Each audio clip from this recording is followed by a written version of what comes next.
Você acompanha Jornal da Rede Alesp.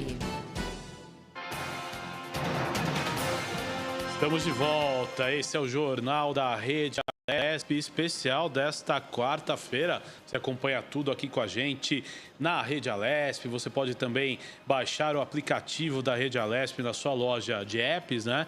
Vai lá, baixa o aplicativo, digita lá Rede Alesp. Num único aplicativo você tem todas as notícias da comunicação do Parlamento Paulista, a Rádio Alesp e também a TV Alesp. Você pode acompanhar nosso conteúdo por onde você estiver. Então vai na sua loja de aplicativos, digita lá Rede Alesp, baixa gratuitamente o nosso aplicativo e nos acompanhe por onde você estiver. Esse é o Jornal da Rede Alesp, uma programação especial nesses tempos de pandemia de coronavírus. Estamos aqui para prestar serviço, informações de utilidade pública e também as notícias do Parlamento Paulista. Lembrando que logo mais, daqui a pouco, às 12h30, acontece no Palácio dos Bandeirantes a coletiva do governador João Dória, onde deve trazer mais informações, mais medidas para o estado de São Paulo, como também novas atualizações aí dos casos de Covid-19 no estado de São Paulo. Aqui ao meu lado, a Amanda Nascimento, que vai fazer mais essa hora de jornal comigo. Olá, Google, olá a todos que nos acompanham na Rede Alesp. Aqui você fica por dentro de todas as atualizações sobre a pandemia de coronavírus e o mais importante, informação checada e confiável. Tá certo, aí Amanda Nascimento e o secretário-geral da Organização das Nações Unidas, a ONU, Antônio Guterres, diz que a pandemia de Covid-19 é o maior desafio que o mundo enfrenta desde a Segunda Guerra Mundial. Para ele, a situação pode levar a uma recessão sem paralelo e, por isso, exige resposta forte e eficaz. Segundo Antônio Guterres, é a combinação de uma doença ameaçadora para todo mundo e de impacto econômico que conduzirá a uma recessão sem precedentes. Portanto, como ele diz, a pandemia é o pior momento desde que as Nações Unidas foram criadas há 75 anos. Em pronunciamento na sede da ONU em Nova York, no lançamento de um relatório sobre as consequências econômicas potenciais da crise, Guterres afirmou que a comunidade internacional está longe do que deveria ser nesses tempos de solidariedade e que é vista apenas em medidas dos países envolvidos para conter as suas economias. O relatório da ONU indica que cerca de 25 milhões de postos de trabalho no mundo vão desaparecer devido ao surto. O documento prevê uma pressão negativa de cerca de 40% nos fluxos de investimento estrangeiro direto global. E o secretário-geral da Organização das Nações Unidas apelou aos países industrializados que apoiem as nações menos desenvolvidas a enfrentar o pesadelo da doença. E alertou que depois de voltar de novo contra os países ricos, como um efeito bumerangue, gerando milhões de mortos. Essa é a análise do secretário-geral da ONU. A ONU criou ontem, na terça-feira, um fundo destinado aos países em desenvolvimento, depois de ter feito, na semana passada, um apelo aos países pobres e que se encontram em conflito.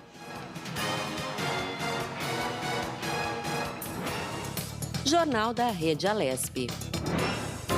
E o coronavírus continua castigando a Espanha. As autoridades de saúde informaram hoje que nas últimas 24 horas o país registrou 864 mortes por Covid-19. É o segundo dia seguido que o estado ibérico tem picos de óbitos. Com ao menos 9.053 mortes, a Espanha é o segundo país no mundo que mais teve vítimas fatais nesta pandemia de coronavírus, ficando atrás apenas da Itália, que ultrapassou as 12.400 mortes em virtude da pandemia.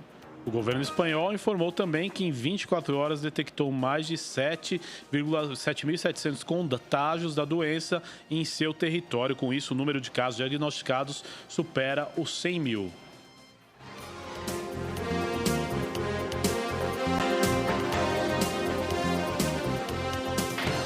Jornal da Rede Alesp.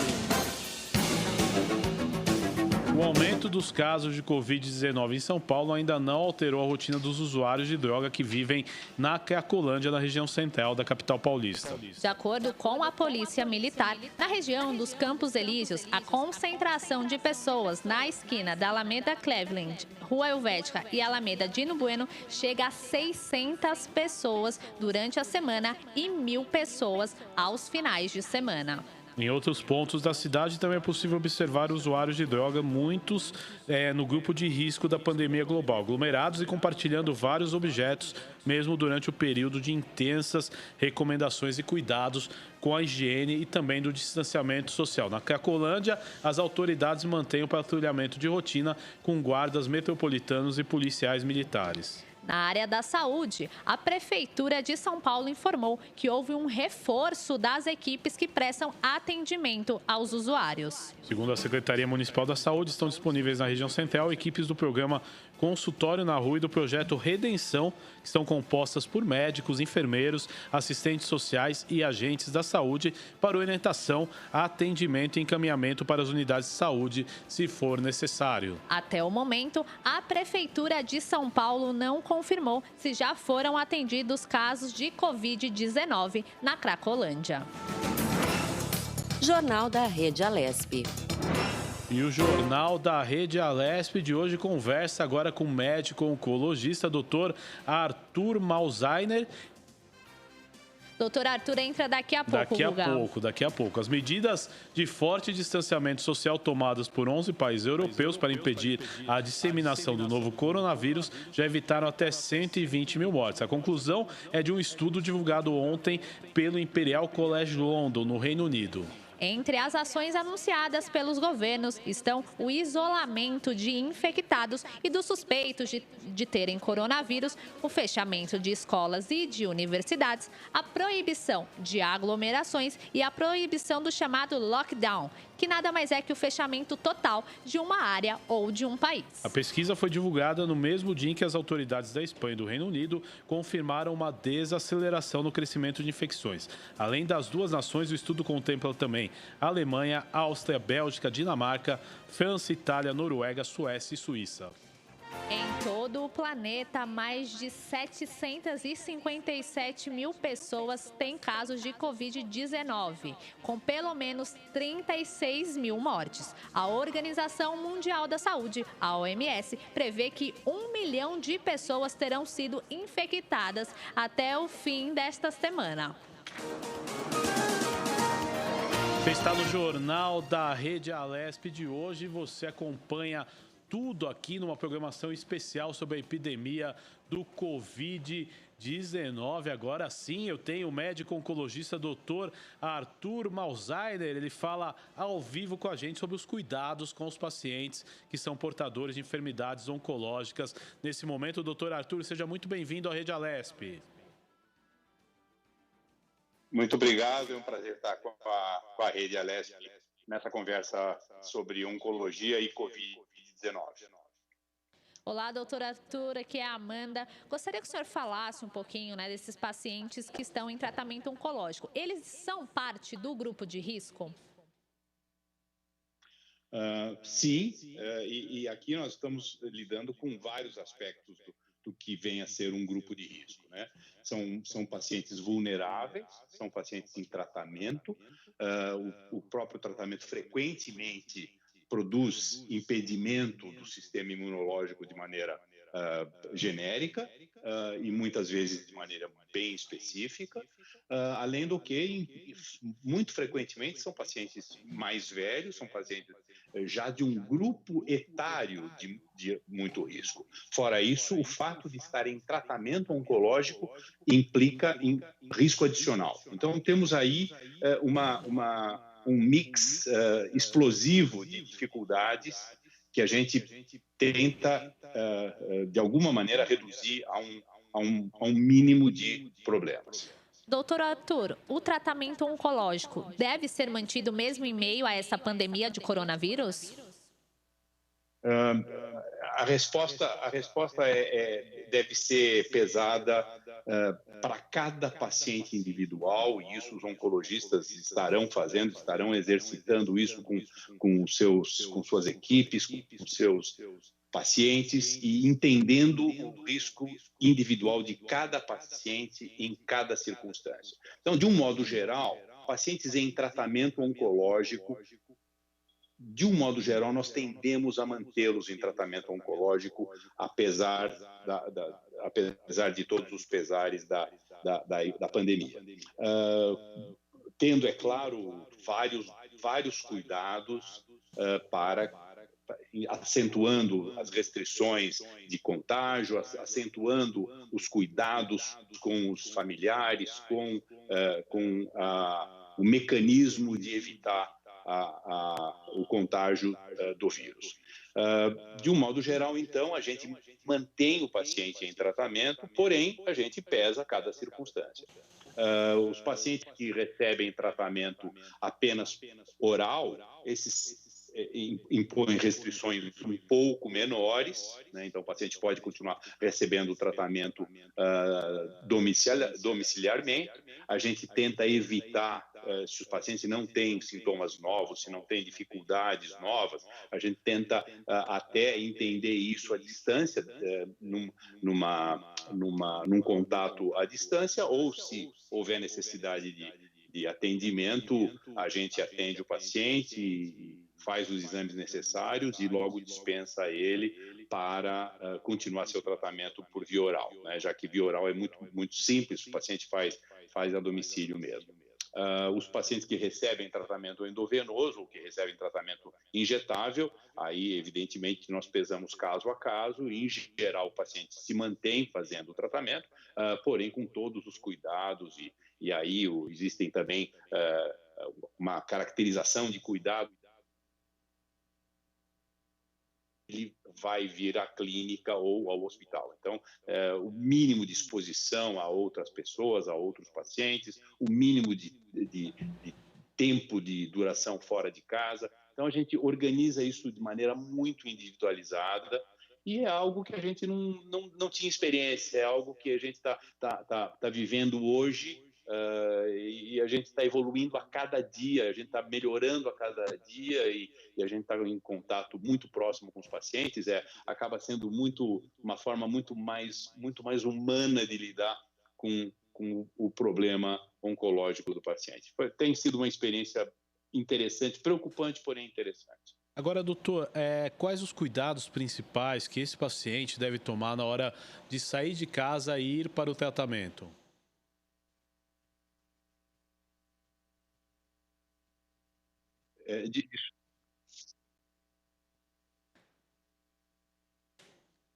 Daqui a pouco, doutor... Eu estou com um problema eu não consegui escutar a pergunta. Doutor, eu vou repetir. Que cuidados o paciente que está passando por um tratamento deve tomar ao sair de casa para realizar esse procedimento? O paciente, evidentemente, ele precisa ter o mínimo de contato possível com outras pessoas. O isolamento social é desejável mesmo nessas circunstâncias.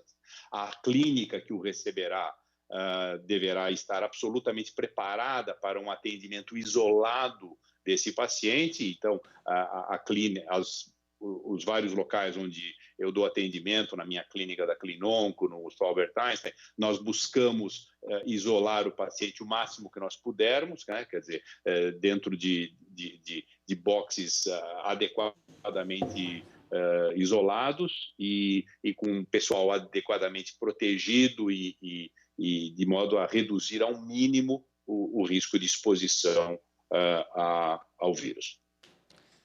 Agora, doutor, evidentemente, um pouco antes da aplicação em si, evidentemente a gente organizou o atendimento de tal maneira que o paciente não tenha qualquer exposição com outras pessoas, seja na sala de espera, seja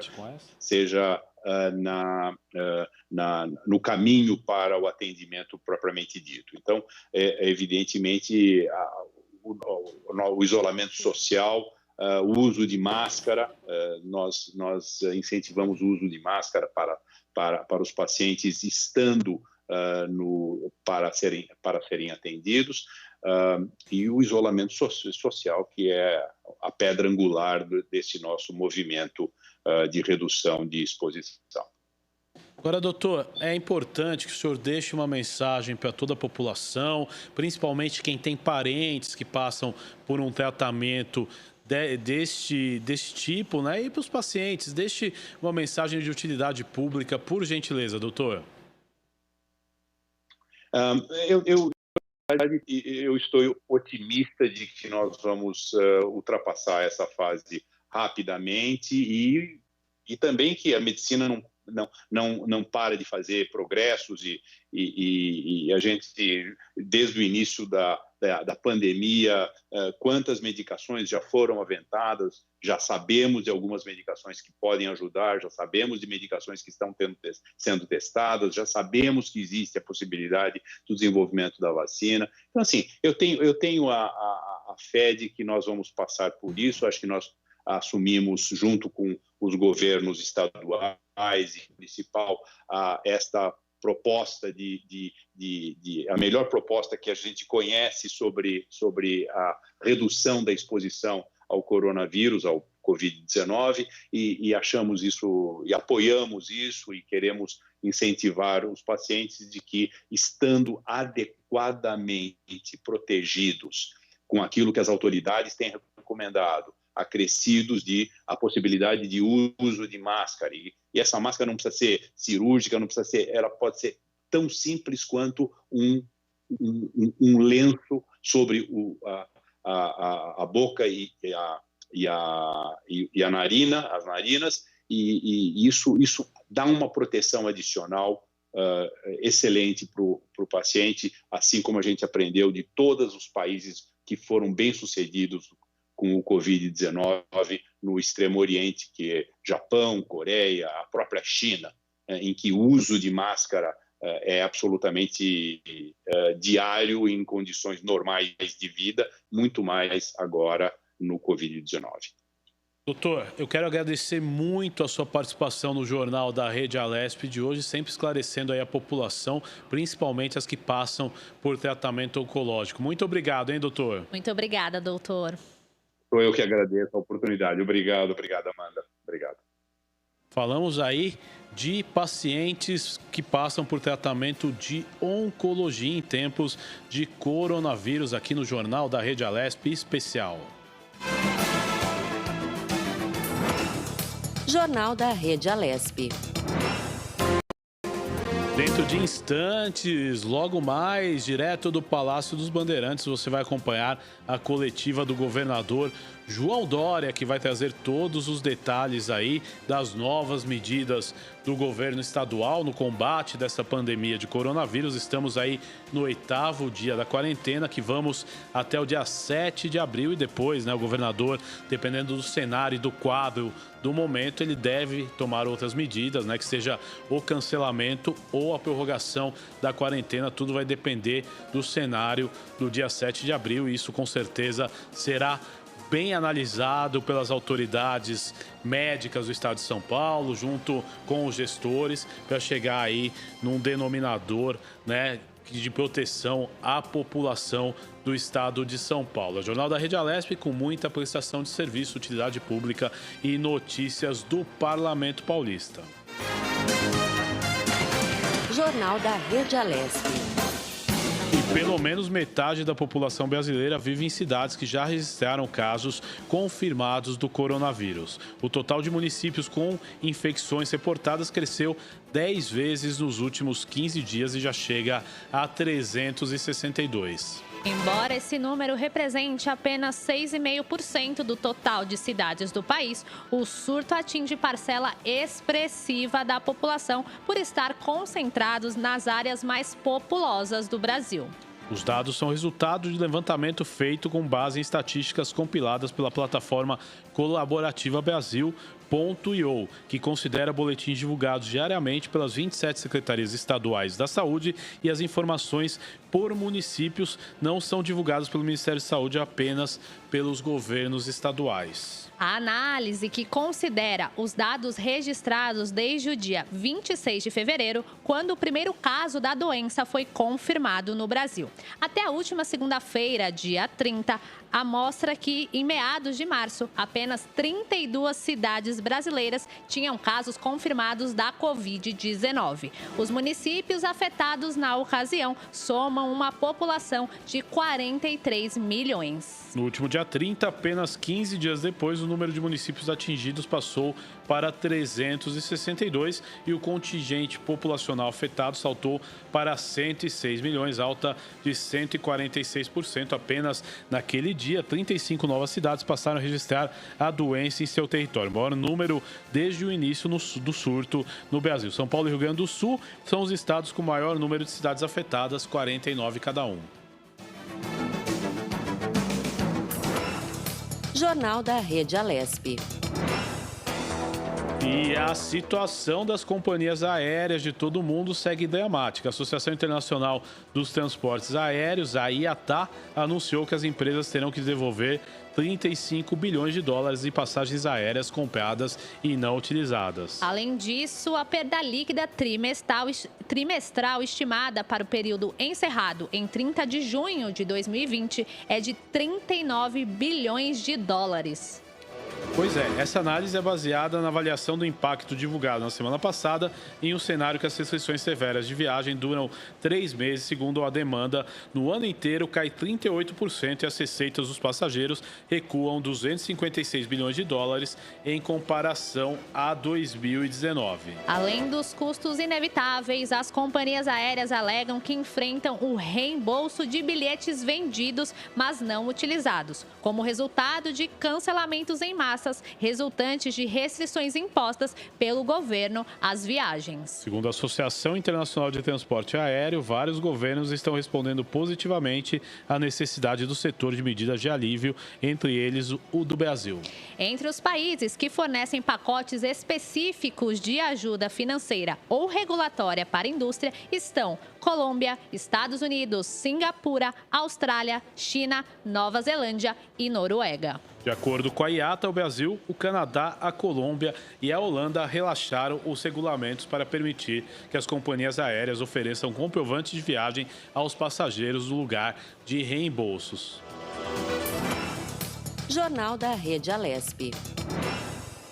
Vamos lá, esse é o Jornal da Rede Alesp com muita prestação de serviço, utilidade pública e notícias do Parlamento Paulista. Eu estou aqui com a Amanda Nascimento, que está comigo nesse jornal trazendo informações. Vamos lá, Amanda? É isso aí, Guga. Jornal da Rede Alesp especial. Aqui você tem todas as atualizações e logo mais a coletiva. Exatamente. Dentro de instantes, direto do Palácio dos Bandeirantes, Zona Sul de São Paulo, você vai acompanhar todos os anúncios do governador João Dória, as medidas que o governo do estado está tomando nessa pandemia de Covid-19 e também a atualização dos dados aí do coronavírus no estado de São Paulo. O Ministério da Educação divulgou os editais do Exame Nacional do Ensino Médio, o Enem 2020. As inscrições serão feitas de 11 a 22 de maio pela página participante do aplicativo oficial do Enem.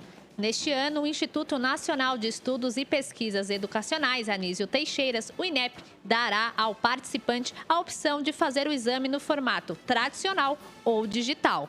Entretanto, a prova virtual estará disponível apenas para os 100 mil primeiros candidatos a optarem por essa edição. A opção não estará disponível para os treineiros. E, Amanda, a aplicação do Enem digital será nos dias 11 e 18 de outubro, enquanto a versão impressa nos dias 1 e 18 de novembro. As provas contam com a mesma estrutura. São 4 provas objetivas, cada uma com 45 questões e uma redação dissertativa. As 2 edições terão duração de 5 horas. A taxa de inscrição com o valor de R$ 85 é válida para ambas as versões e deverá ser paga até o dia 28 de maio. Por meio do Guia de Recolhimento da União, GRU, a solicitação de isenção poderá ser feita entre os dias 6 e 17 de abril.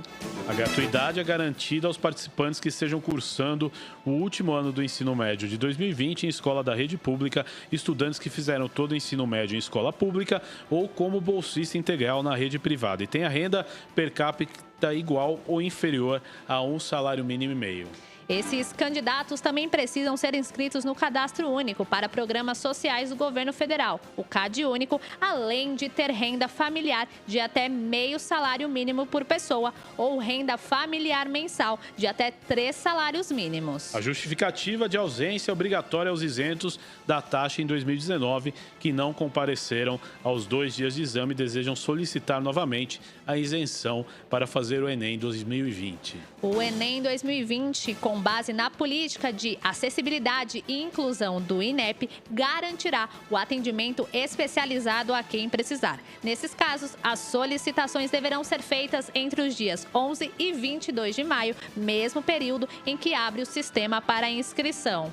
E agora vamos direto ao Palácio dos Bandeirantes, Zona Sul de São Paulo, onde o governador João Dória começa a sua coletiva. Vamos acompanhar.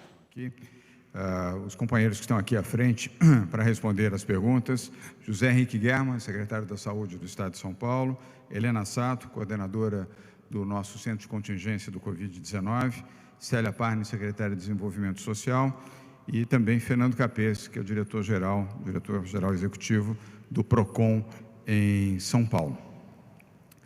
Nesta tarde, algumas mensagens iniciais antes do anúncio que temos a fazer hoje.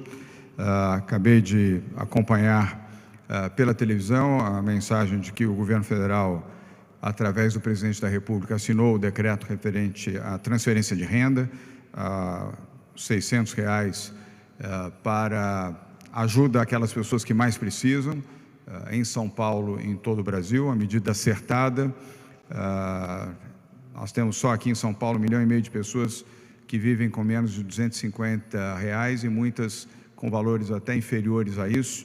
Portanto, essa era uma medida emergente e eu espero que agora, com o decreto assinado pelo presidente da República, os recursos sejam rapidamente transferidos a quem precisa, seja em São Paulo, seja em outras partes do país, onde a população que não tem emprego, que precisa disto para comprar comida e viver, possa ter acesso o mais rápido possível a esses recursos.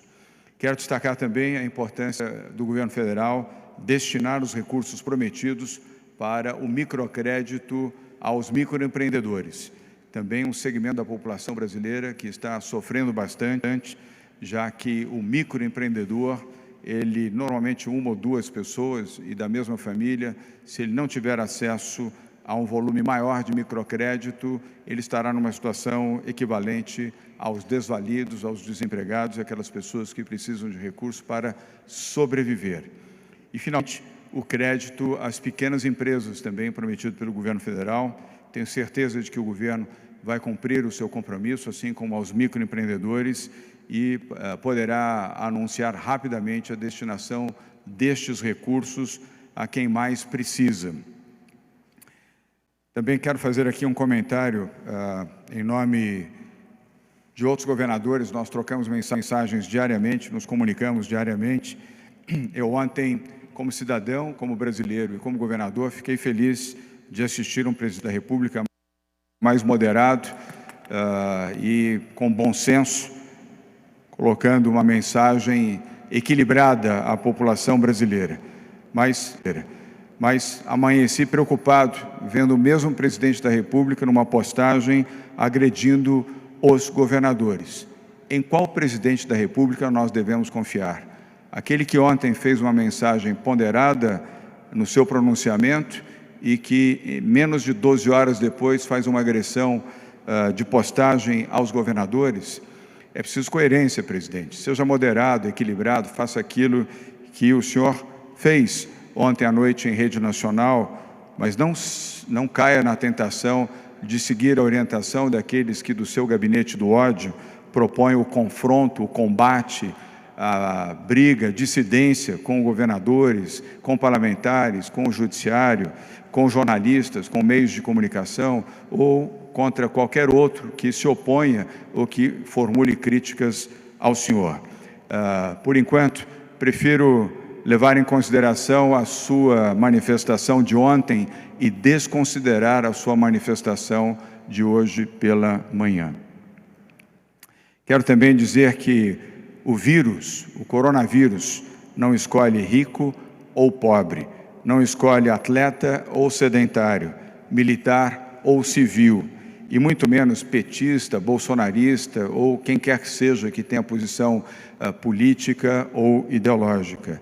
A pandemia, ela infelizmente atinge a todos e nós precisamos estar unidos. Não é uma questão política, não é uma questão eleitoral, não é uma questão partidária, é uma questão humanitária. E, finalmente, antes do nosso anúncio de hoje, a você que está nos assistindo, você que está nos ouvindo, você que está nos acompanhando, tenha esperança. Faça as suas orações, as orações ajudam a elevar a alma, o espírito, a dar mais tranquilidade às pessoas e melhorar o sentimento de esperança. E seja solidário. Solidariedade, neste momento, é fundamental. Todos nós temos que ser solidários. Primeiro, com a vida, com a nossa vida, com a vida dos nossos familiares, com a vida dos nossos amigos, dos nossos colaboradores, daqueles que trabalham na sua empresa, daqueles que ajudam você naquilo que você faz, naquilo que você realiza, seus vizinhos e os desvalidos e, sobretudo, as pessoas com mais... Seus vizinhos e os desvalidos e, sobretudo, as pessoas com mais de 60 anos. E, por favor, repito a mensagem que está aqui. Fique em casa. Siga a orientação da medicina, a orientação científica. Fique em casa. No anúncio de hoje nós estamos concentradamente no anúncio voltado para a área social e, na sequência, eu vou passar a palavra a Célia Parnes, que é a nossa secretária de Desenvolvimento Social aqui presente. Depois vamos aos números e as informações da saúde com o Dr. Zé Henrique Guerra, a doutora Helena Sato, e também uma manifestação que será feita aqui pelo diretor-geral do PROCON em São Paulo, Fernando Capês, dado ao fato de que temos recebido muitas denúncias na comercialização, sobretudo de gás em botijão no estado de São Paulo, de que estariam havendo abusos nos preços de venda destes botijões de gás, e sobre isso falará o diretor-geral do PROCON, Fernando Capês. O governo do estado de São Paulo anuncia hoje a ampliação do seu programa do Viva Leite.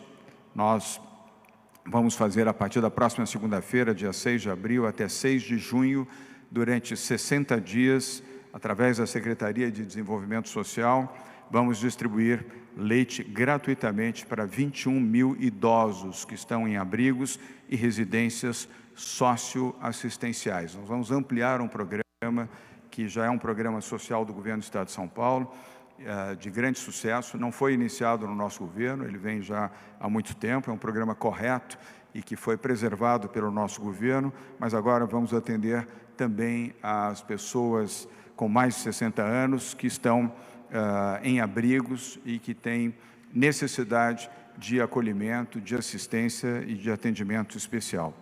Essas pessoas, esses 21 mil idosos, vão receber 15 litros de leite enriquecido com ferro e vitaminas por mês e, além disso, vão receber também uma suplementação alimentar, proteica, para pessoas com mais de 60 anos, através de uma doação que nós solicitamos, e a Nestlé do Brasil nos atendeu com 77 mil latas de Nutrem, um produto voltado exatamente para pessoas com mais de 60 anos, e 51 mil idosos serão beneficiados.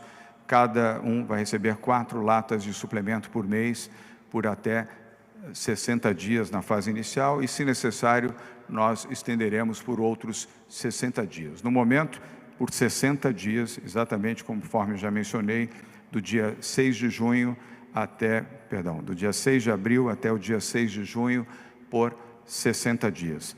Peço, então, neste momento, que a secretária Célia Parnes possa fazer uso da palavra, já que ela tem uma responsabilidade compartilhada aqui em São Paulo, com outros setores do governo do estado de São Paulo, para dar atenção e prioridade aos mais humildes, aos mais pobres, aos desempregados, aos desvalidos e também, em especial, às pessoas com mais de 60 anos, com necessidades e que vivem à margem da sociedade. Célia.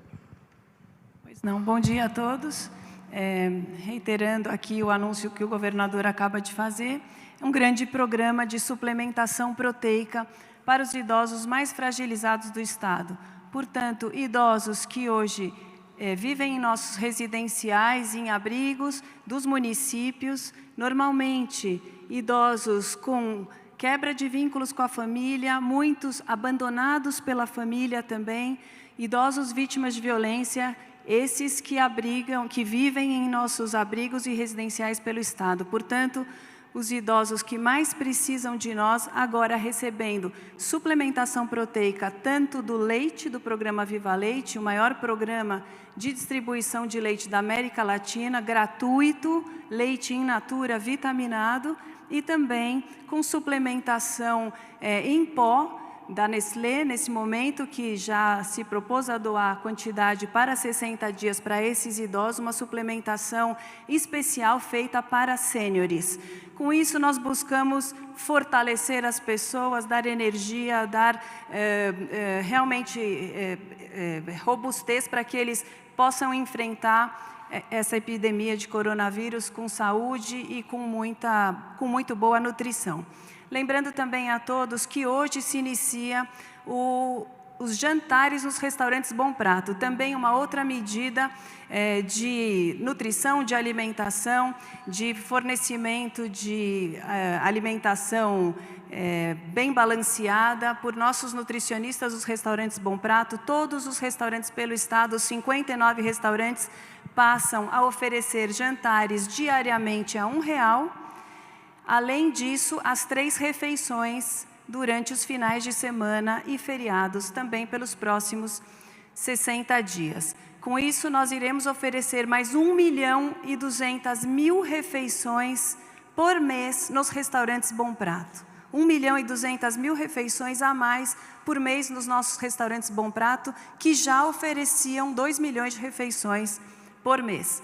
Portanto, com essas 2 iniciativas na nossa área de segurança alimentar da Secretaria de Desenvolvimento Social, estamos buscando atender a demanda prioritária hoje, que é a demanda de alimentação, de nutrição e de apoio a essas famílias e a esses idosos que precisam estar fortes frente a essa pandemia que estamos vivendo agora. Muito obrigada. Obrigado, secretária Célia Parnes. Vamos agora à saúde. O doutor José Henrique German, secretário da Saúde do Estado de São Paulo, a doutora Helena Sato. Ambos integram o Centro de Contingência do Covid-19, que foi implantado no dia 26 de fevereiro, que tem 15 membros e que se reúne diariamente, virtualmente, e que, ao longo dessas últimas semanas, tem orientado cientificamente todas as ações do governo do Estado de São Paulo. Doutor German. Muito obrigado, boa tarde. Nós tivemos, então, pela estatística apresentada diariamente, no Brasil, casos confirmados 5.717, no estado de São Paulo 2.339, que deu um acréscimo de 50% aproximadamente. Os óbitos no Brasil são 201 e em São Paulo 136 acumulado. Os pacientes em UTI, nesta data, 256. E nos pacientes internados em enfermaria, são 281 pacientes. Toda a rede pública e privada do nosso Estado. Muito obrigado.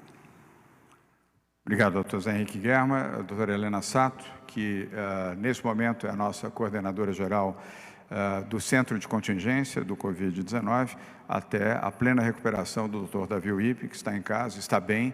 Eu tenho falado com ele 2 vezes por dia, pelo menos, está se recuperando, em breve estará aqui entre nós, e a doutora Helena, obviamente, continuará sempre conosco, e ela tem sido de fundamental importância. E muito obrigado mais uma vez, doutora Helena, pelo esforço, pelo sacrifício e pela sua liderança. Por favor. Obrigada, governador, mas eu vou compartilhar esse seu agradecimento para toda a nossa equipe, não é? Mas o que eu queria só reforçar, em cima do que o secretário colocou, o que nós estamos observando? a gente ainda está tendo, nós temos tendo aí acréscimos de casos, né? E o que eu queria ressaltar em relação aos óbitos, a maioria dos óbitos está se concentrando em quem? Nas pessoas com 60 anos ou mais, não é? E eu aproveito essa fala para estender, não é? Ao invés, falamos sempre, temos que ficar em casa, mas uma atenção redobrada para quem? Aqueles grupos que a gente fala sempre, que são os grupos da campanha do vírus influenza, ou seja, os grupos de risco para coronavírus, os grupos de risco, uma vez infectando pelo vírus influenza, para evoluir com complicações, são os mesmos, são extremamente semelhantes. Então, quero mais uma vez reforçar, deixando claro, que pessoas com 60 anos ou mais redobrar o nosso cuidado, não é? Sabemos que muitas vezes pessoas com 60 anos ou mais ficam em casa, não é? Muitas vezes tem pessoas com 60 anos ou mais que estão eles sozinhos na sua casa, às vezes não tem como abastecer o seu suprimento de alimentação ou de compra de remédios. Então, eu quero reforçar essa questão, não é? Pessoas com 60, fiquem todos em casa, mas uma especial atenção, pessoas com 60 anos ou mais, a gente, enquanto sociedade, sempre relembrar dessa população para que a gente possa assisti-los da melhor forma possível. Obrigado, doutora Helena Sato. Antes de passar a palavra ao Fernando Capês, diretor-geral do PROCON em São Paulo, mencionar que todas as refeições fornecidas pelo Bom Prato, nos seus 59 restaurantes aqui no estado de São Paulo, café da manhã a 50 centavos, almoço a R$1, jantar a R$1, são feitos em embalagens portáveis, para que as pessoas não se alimentem no local. Isso não pode, isso está proibido por determinação do governo do estado de São Paulo, tanto para restaurantes, bares, cafés, como evidentemente também para os Bom Prato. No entanto, as embalagens das quentinhas elaboradas pelas equipes do Bom Prato, disponibilizam talheres plásticos até que termine, evidentemente, este período e, evidentemente, todo o cuidado, não só nutricional, como cuidado de saúde na elaboração das quentinhas e das embalagens que são oferecidas com os talheres, garfo, faca e colher, e também o copo plástico com o suco ou com água e, obviamente, o guardanapo. Vamos agora à palavra manifestação de Fernando Capês, diretor-geral do PROCON, em especial, Capês, no tema das denúncias que foram encaminhadas ao PROCON e ao próprio governo do estado de São Paulo, principalmente em relação ao gás de botijão. Muito boa tarde a todos. O governador determinou ao PROCON um combate implacável e incessante à especulação. O direito ao lucro, que é inerente à atividade empresarial, nesse momento não pode ser confundido com o abuso desse direito. O mercado está orientado por circunstâncias absolutamente anormais. Existe uma pandemia que afetou todos os contratos, de maneira que aumentar o preço em relação ao valor praticado no mês anterior significa agir abusivamente. Em primeiro lugar, é importante informar, o governo já informou, vamos reafirmar, não existe risco de desabastecimento de gás, de botijão de gás. Não há nenhuma justificativa para as pessoas se aglomerarem em pontos de venda e pagarem mais caro. O preço que vinha sendo praticado, de acordo com a ANP, é no máximo de R$ 68,00 um botijão de 13 quilos. Não há justificativa alguma, nós temos informação do Sindicato dos Distribuidores de Gás que não houve qualquer alteração nos custos para que houvesse uma elevação acima de R$ 70,00. Estão cobrando R$ 95,00, botijão de 13 quilos, quando o valor correto é 70. R$ 120, R$ 130,00. Evidentemente, sem botijão, a pessoa não consegue cozinhar o alimento. Então, governador, nós estamos atuando em parceria com o DOP, que é um departamento criado nessa administração. O DOP é um departamento de operações de polícia estratégica, justamente para que haja uma estratégia de atuação. PROCON e DOP vão atuar conjuntamente, ordem do governador, as viaturas do DOP estão circulando, fazendo o policiamento normal. Se identificarem pontos de aglomeração, abordarão o fornecedor. Se esse preço estiver acima de R$ 70 e principalmente acima de R$ 90, nós temos equipes de plantão que estão nas ruas fiscalizando, que serão deslocadas imediatamente para esse local, a fim de que se proceda à aplicação da multa, da penalidade e a condução do fornecedor, sendo o preço abusivo para a delegacia de polícia para responder por crime contra a economia popular, previsto no artigo 3º, inciso 6º. Governador, essas as providências. Obrigado, Capês. Vou tomar a liberdade aqui de fazer uma recomendação ao vivo e à frente de todos.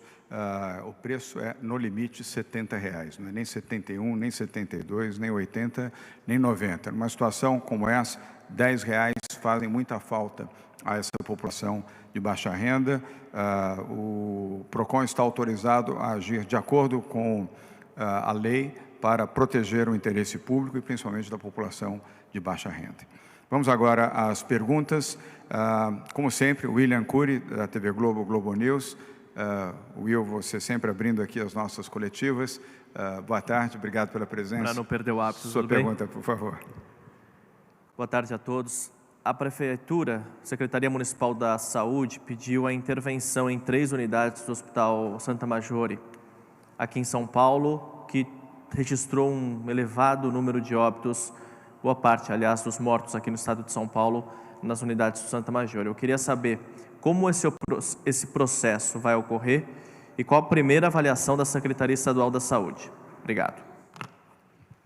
William, obrigado pela pergunta. Eu vou, obviamente, transferir ao Dr. José Henrique Germann, secretário da Saúde do Estado de São Paulo. Germann. A Secretaria de Estado da Saúde fez 2 visitas em conjunto com a Prefeitura Municipal, a Covisa, e a Covisa teve mais uma visita em separado. Nós estamos conversando todos os momentos a respeito deste caso. Agora, por exemplo, as 2 vigilâncias, a estadual e a municipal, estão no hospital, acabaram de sair, passaram a manhã lá trabalhando.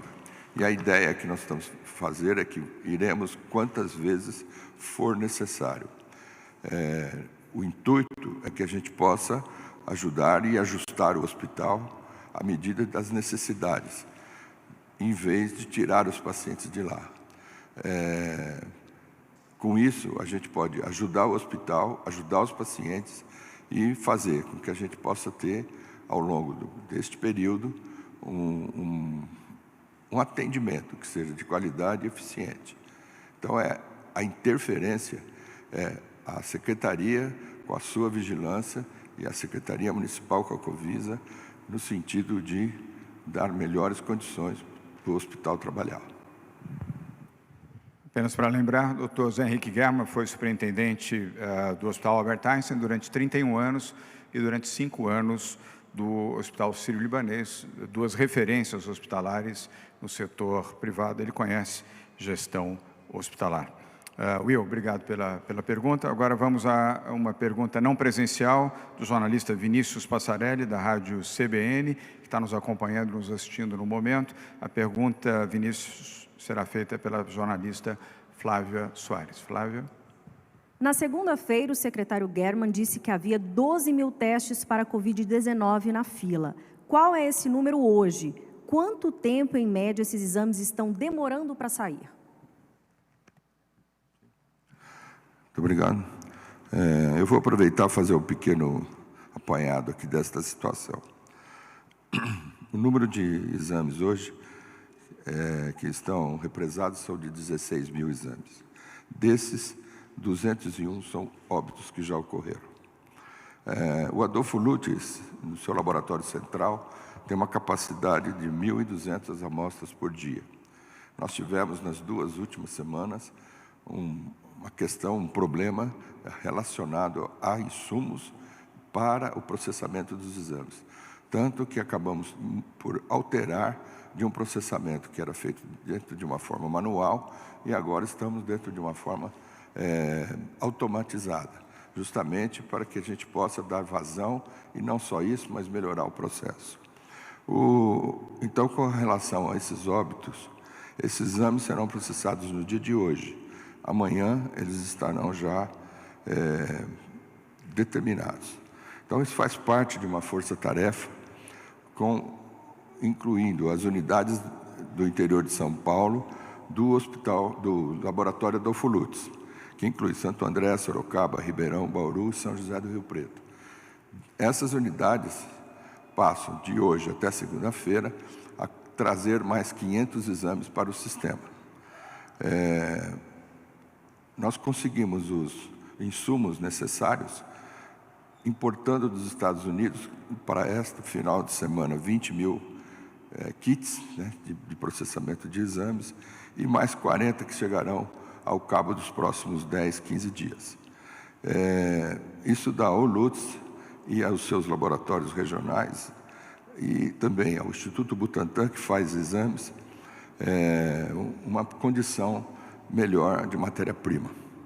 A Secretaria passa também a processar, a partir de hoje, no seu Centro Estadual de Análises Clínicas, que faz exames para diagnóstico clínico laboratorial, passar a fazer também para o Covid-19. Então, este laboratório, a partir de hoje, fará hoje 200 e a partir de segunda-feira 720 exames mais por dia. Fizemos uma contratação com um laboratório particular, privado, que são mais 720 exames. Estamos conversando com mais 2 fornecedores nesse sentido, laboratórios privados, para que a gente possa fazer, então, um número maior ainda. Então, ao cabo da próxima semana, teremos 4.140 exames novos e por volta do dia 10 atingiremos 8.000 exames por dia. Obrigado, doutor Guerma. Vinícius Passarelli, da Rádio CBN, obrigado pela pergunta. Vamos agora a Maria Manso, da TV Cultura, que está presente aqui. Maria, boa tarde. Sua pergunta, por favor. Boa tarde. Governador, a quarentena no estado de São Paulo, prevista a terminar dia 7 de abril, vai ser prorrogada? Maria, ainda não temos essa informação. Tenho sido muito indagado por pessoas, jornalistas também, ao longo do dia. Nós daremos essa informação no próximo dia 6. Na véspera, no dia 6, nós teremos essa informação. Ao longo desses dias, o Centro de Contingência do Covid trabalha com os dados, com as informações que são recolhidas em todo o estado de São Paulo, compartilha posições e decisões com o Ministério da Saúde, e nós, como fazemos desde o início, avaliamos dia a dia. Então, em relação à continuidade ou não da quarentena, apenas no dia 6 é que nós daremos essa informação. Por enquanto, tudo mantido, conforme está previsto, até dia 7 nós temos a quarentena, e volto a reafirmar a você que está nos assistindo, nos acompanhando aqui agora, fique em casa e siga rigorosamente a orientação da área de saúde do governo do estado de São Paulo, que não é diferente da orientação do Ministério da Saúde do Brasil. Obrigado, Maria Manso. Agora vamos a mais uma pergunta virtual. Vem do jornal O Vale, de São José dos Campos, jornalista Xandu Alves. Xandu, a sua pergunta será feita pela Flávia Soares, também jornalista, aqui presente. Flávia. Nos lugares em que começaram a fazer muitos testes para diagnóstico do coronavírus, como Nova York, houve salto exponencial dos casos positivos. São Paulo prevê fazer 8.000 exames por dia a partir de 10 de abril. Há previsão de quando acontecerá este salto no estado? Xandu, parcialmente a sua pergunta já foi respondida, mas vou passar ao secretário José Henrique Guerma para abordar novamente esse assunto, que já havia sido abordado pelo jornalista Vinícius Passarelli. Guerma. Pode ocorrer, mas não devido ao número de exames que estão represados somente. Este dá um índice de positividade, principalmente para aqueles que estão em enfermaria ou em alguns ambulatórios para aguardando o resultado, um índice de positividade bem menor. Então, o salto seria só se fosse os confirmados, ou aliás, os notificados igual ao número de confirmados, o que não ocorre dessa maneira. Então, não é como aconteceu em Nova York. Não sei se expliquei, mas... Obrigado, secretário. O Xandu está nos vendo, está nos assistindo e nos ouvindo aqui à distância. Ele está em São José dos Campos, na sede do Jornal O Vale, ou na sua residência, não sei se ele está trabalhando remoto. Vamos agora a mais uma pergunta presencial da Rádio Jovem Pan, desta feita, com a jornalista Beatriz Manfredini. Beatriz, boa tarde. Sua pergunta, por favor. Boa tarde, governadora. Boa tarde a todos.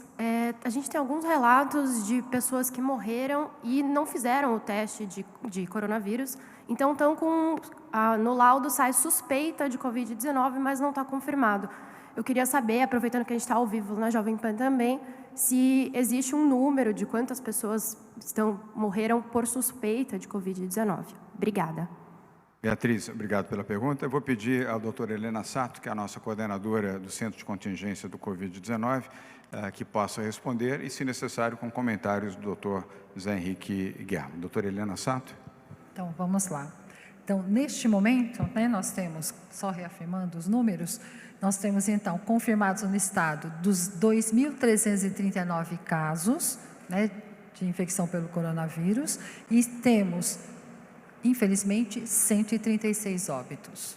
Então, dentro desses 136 óbitos, são os confirmados pelo coronavírus. Aí o secretário.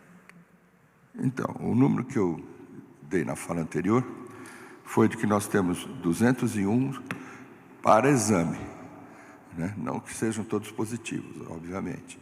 Então, desse contingente, aquilo que for positivo é acrescido ao balanço do número de óbitos. Vou tomar a liberdade, doutora Helena, de enfatizar um pouco, na condição de jornalista que sou também, a pergunta da jornalista da Rádio Jovem Pan. Ela se refere ao fato de que a suspeita de pessoas que teriam morrido de coronavírus e, aparentemente, isso talvez não tenha sido registrado. Então, acho que vale uma resposta ou do Dr. German em relação a esse fato especificamente. Exatamente isso. German? Eu falo, depois eu falo. É exatamente isso que aconteceu. Uma parcela desses 201 óbitos acumulados vai dar positivo. Então, são pessoas que estavam com Covid-19 e que não foram confirmados na época do óbito. Vai ser agora. Helena, é isso? Ok? Perfeito, é isso. Ok. Perfeito. Beatriz, obrigado pela pergunta. Nós vamos agora a uma pergunta não presencial da Record News, jornalista Rafael Algarte, que está nos acompanhando aqui ao vivo do Palácio dos Bandeirantes. Rafael, sua pergunta será formulada pela jornalista Flávia Soares. Flávia. Logo no começo do dia, o presidente Jair Bolsonaro postou um vídeo alegando desabastecimento de alimentos. Ele ainda cita alguns governadores dizendo que não se trata de um desentendimento entre eles e a presidência, e sim a realidade. O estado de São Paulo tem hoje algum serviço desabastecido? Rafael, nenhum desabastecimento em São Paulo e nenhuma perspectiva de desabastecimento. Todos os mercados estão funcionando regularmente, o CEAGESP funciona regularmente. É evidente que o movimento é menor, a demanda decresceu, mas nenhuma perspectiva de desabastecimento, nem em mercados como o CEAGESP, nem em outros mercados, nem nas feiras livres e tampouco em supermercados ou hipermercados em São Paulo.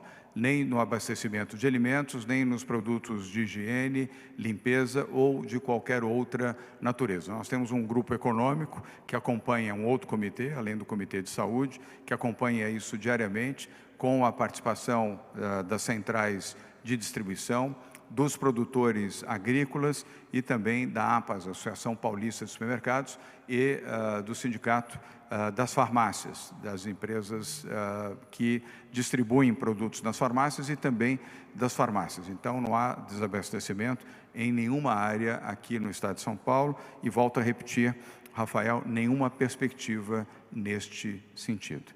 Vamos agora a uma pergunta presencial, é do jornalista Júnior Berilo, da Super Rádio, Júnior, boa tarde, obrigado pela presença. Sua pergunta, por favor. Boa tarde, governador, boa tarde a todos. Governador, o senhor iniciou a coletiva hoje falando sobre as medidas econômicas lá do governo federal. A minha pergunta está relacionada às medidas econômicas aqui do governo estadual. No dia 13 de março, há quase 20 dias, o governo do estado liberou 225 milhões, esse valor depois ele foi multiplicado, chegou a 500 milhões. Eu quero saber se o senhor tem alguma informação hoje, qual a porcentagem desses recursos ainda estão disponíveis. Esses recursos eles foram disponibilizados pelo Banco do Povo e pela Invest SP. O Banco do Povo, as pessoas procuravam o Poupa Tempo para fazer o crédito, para solicitar esse recurso. Hoje, elas têm alguma outra forma de buscar esse recurso pela internet? Como que está essa situação aqui no Estado? Obrigado, Júnior, pela presença.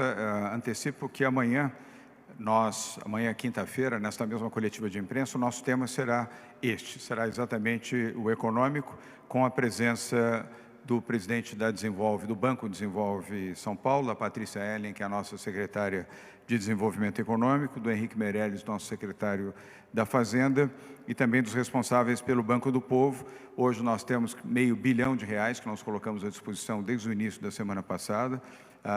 Houve uma demanda muito grande, maior até do que a nossa capacidade de atendimento nesse momento, e amanhã nós vamos anunciar uma suplementação de recursos para o atendimento à população do Estado de São Paulo. E também, volto a repetir aqui, é muito importante que o governo federal suplemente recursos, não apenas para São Paulo, mas para outros estados, nesse mesmo sentido de atender o microempreendedor. Quero aproveitar também, Júnior, fazer um agradecimento muito especial ao SEBRAE Nacional, ao SEBRAE São Paulo. No SEBRAE Nacional, a menção ao Carlos Mérez, que é o seu presidente. Em São Paulo, ao Tirso Meirelles, presidente do Conselho, e ao Wilson Poit, que também estão fazendo um esforço muito grande e uma suplementação de recursos de microcrédito, que nós também anunciaremos amanhã aqui às 12h30. Vamos agora à última pergunta, que é uma pergunta presencial, da TV Record, da jornalista Cláudia Reis. Cláudia, boa tarde. Sua pergunta, por favor. Boa tarde, governador. Boa tarde a todos. Eu queria voltar só na questão da rede de hospitais Santa Maggiore. O senhor falou no início, doutor. Eu queria que vocês me explicassem exatamente, houve algum indício grave de subnotificação das mortes por coronavírus na rede? E o que está sendo feito, né, nesse plano todo, nessa força-tarefa, para que esses hospitais não fechem as portas, tendo visto a importância desse público-alvo nesse momento tão especial? Nas primeiras visitas que foram realizadas, algumas modificações tiveram que ser feitas e ajustes. Nada que justificasse o fechamento do hospital. Nas outras visitas, a mesma coisa. Sempre com melhorias crescentes, vamos chamar desta maneira. E nesta de hoje, existe, por parte da Prefeitura Municipal, um pedido de verificação se há necessidade ou não do fechamento, da intervenção no hospital. Então, eles estão lá, estão avaliando juntos com a Prefeitura e o Estado, para que a gente possa ter uma avaliação global do hospital. Mas, nas visitas anteriores, isto não ocorreu. Eles têm pacientes graves e todos os pacientes que morreram tiveram uma notificação. No começo, eles tiveram uma certa dificuldade de notificar, mas isso foi regularizado. Obrigado, secretário. Eu queria agradecer a Cláudia Reis, obrigado pela sua pergunta. Antes de encerrarmos hoje a nossa coletiva um pouco mais curta, informar que amanhã teremos nova coletiva e na sexta-feira também, sempre às 12h30. Amanhã a nossa temática principal, conforme já anunciei aqui, será o tema econômico, suporte para as micro e pequenas empresas e também no plano social, conforme já fizemos hoje, medidas que atendam à população que não tem renda fixa em São Paulo. Esperando que a decisão hoje assinada pelo presidente Jair Bolsonaro da destinação dos R$600 possa ser colocada em prática o mais rapidamente possível, não apenas para o Estado de São Paulo, mas para todos os estados do país, resguardada a proporcionalidade, obviamente. Nós vamos acompanhar isso de perto e estaremos comunicando os jornalistas em São Paulo se este recurso, de fato, chegou aonde deve chegar, na população que mais precisa para poder comprar alimentos e sobreviver a esse período da crise, assim como os créditos do governo federal para o microempreendedor e as pequenas empresas também. Quero ainda mencionar, antes do encerramento da nossa coletiva, que, como governador do Estado de São Paulo, eu desejo e espero que o presidente da República, Jair Bolsonaro, mantenha a sua linha com serenidade, com equilíbrio, sem conflagrações, sem divisões, sem brigas, sem agressões, a quem quer que seja, especialmente os governadores do país, todos eles fazendo um esforço enorme para garantir tranquilidade e eficiência no serviço público de saúde nos seus estados, assim como fazemos aqui em São Paulo, o mesmo em relação a prefeitos, aos milhares de prefeitos e prefeitas de cidades no interior do país, e o mesmo em relação à imprensa. Se nós não estivermos juntos, não formos solidários para o enfrentamento desta gravíssima crise de saúde, gravíssima crise econômica, tudo será muito mais difícil de ser superado. Eu acho que será um bom exemplo do presidente da República ter um gesto de recuo, um gesto de paz, de compreensão e também um olhar solidário às pessoas que precisam estar resguardadas nas suas casas, ficarem em casa para protegerem as suas vidas, as vidas dos seus familiares, dos seus amigos, dos seus vizinhos e da população da sua cidade. Em paz, com harmonia, com integração, com solidariedade, deixando de lado questões políticas, eleitorais, partidárias ou ideológicas, nós superaremos essa crise. E finalizo e concluo com uma mensagem de esperança. Essa crise tem prazo determinado, ela vai terminar e nós temos que estar preparados para o período do pós-crise, tanto no plano social quanto no plano econômico. Mas antes disso, nós temos que salvar vidas. E para salvar vidas, por favor, fiquem em casa. Muito obrigado, uma boa tarde, até amanhã. Você acompanhou dentro do Jornal da Rede Alesp de hoje a coletiva do governador João Dória, do PSDB, que trouxe aí mais medidas de enfrentamento à pandemia do coronavírus no estado de São Paulo, hoje com um cunho mais social. E a Tayana Conrad vai trazer todas as informações do que aconteceu nessa coletiva. Vamos lá, Thay. É isso mesmo, Guga. O governador João Dória e a secretária de Desenvolvimento Social, Célia Pires, eles anunciaram a ampliação do programa Viva Leite. É um programa já do estado de São Paulo, agora ele vai ser ampliado e vai durar mais 60 dias. De 6 de abril a 6 de junho serão distribuídos para abrigos do estado de São Paulo também, uma quantidade maior, então, aí de leite. Serão beneficiados 21 mil idosos com essa medida. Além disso, a Nestlé também está doando suplementação alimentar para os idosos. 51 mil idosos serão beneficiados com 4 latas de leite cada um por aí esses 60 dias também, Guga. Tá certo, tá aí o resumo dos anúncios feitos pelo governador João Dória ao lado da secretária estadual de Desenvolvimento Social, Célia Paz, que trouxeram aí as informações hoje durante coletiva realizada no Palácio dos Bandeirantes. Você acompanhou tudo aqui na Rede Alesp, no Jornal da Rede Alesp. Jornal da Rede Alesp.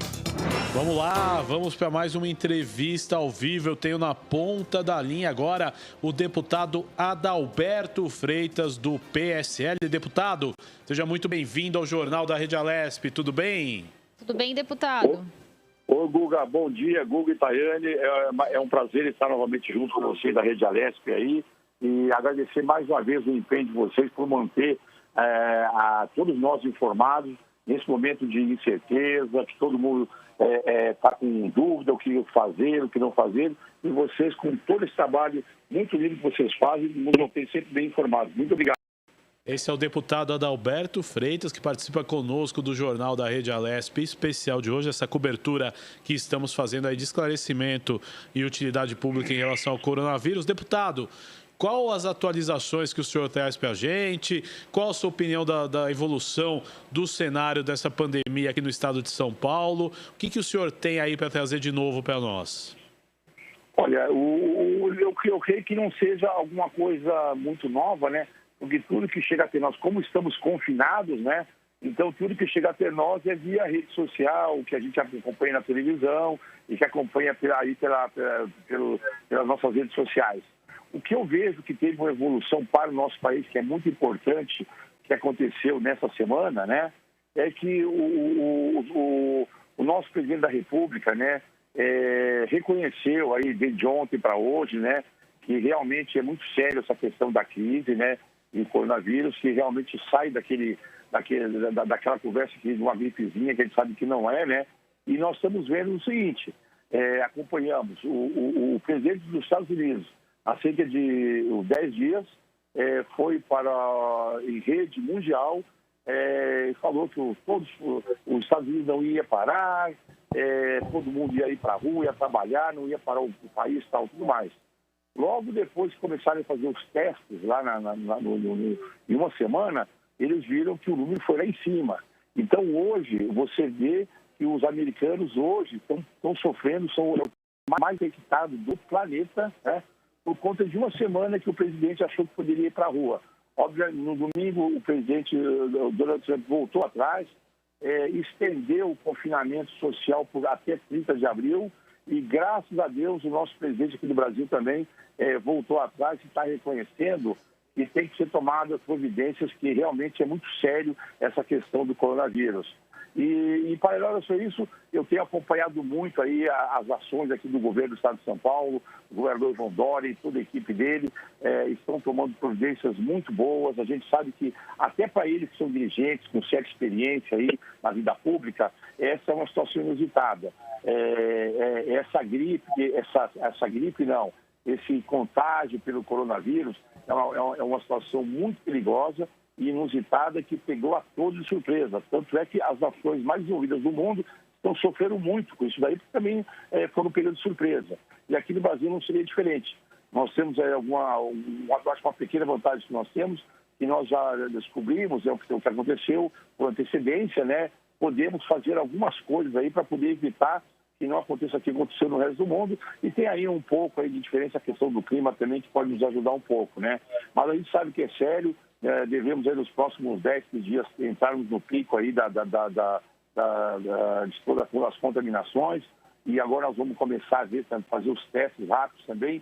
É quase certeza que nós vamos ter uma certeza muito grande que vai ter um número muito grande de pessoas infectadas aqui, mas como começamos também aí esse confinamento social acredito que nós não vamos ser muito afetados. É o que nós esperamos, né?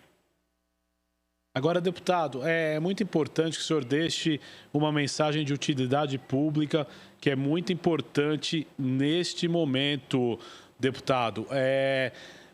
Deixe uma mensagem de utilidade pública para o telespectador da Rede Alesp. Olha só, eu gostaria de pessoa duas coisas. Primeiro, é a nossa vida em primeiro lugar, tá? Então, o confinamento tem que continuar, né? Que é a única forma de nós nos protegermos. O confinamento tem que ser seguido à risca. Temos que preservar também aí a questão dos idosos, né?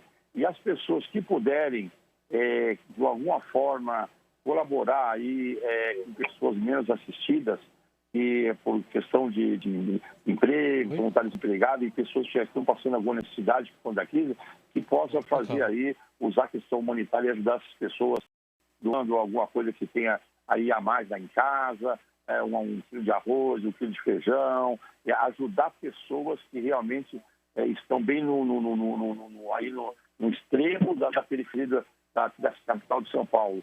Essas pessoas vão precisar muito da nossa ajuda.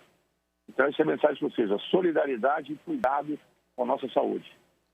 Deputado, eu quero agradecer muito a sua participação no Jornal da Rede Alesp de hoje, e o senhor volta aí sempre que tiver informação para o nosso telespectador. Um grande abraço, hein, deputado?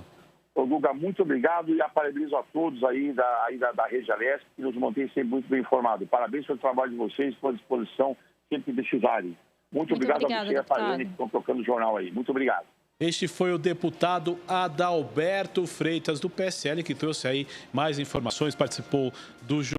Jornal da Rede Alesp desta quarta-feira. Nós vamos para um rápido intervalo. Já já a gente volta com muito mais informação dentro do Jornal da Rede Alesp.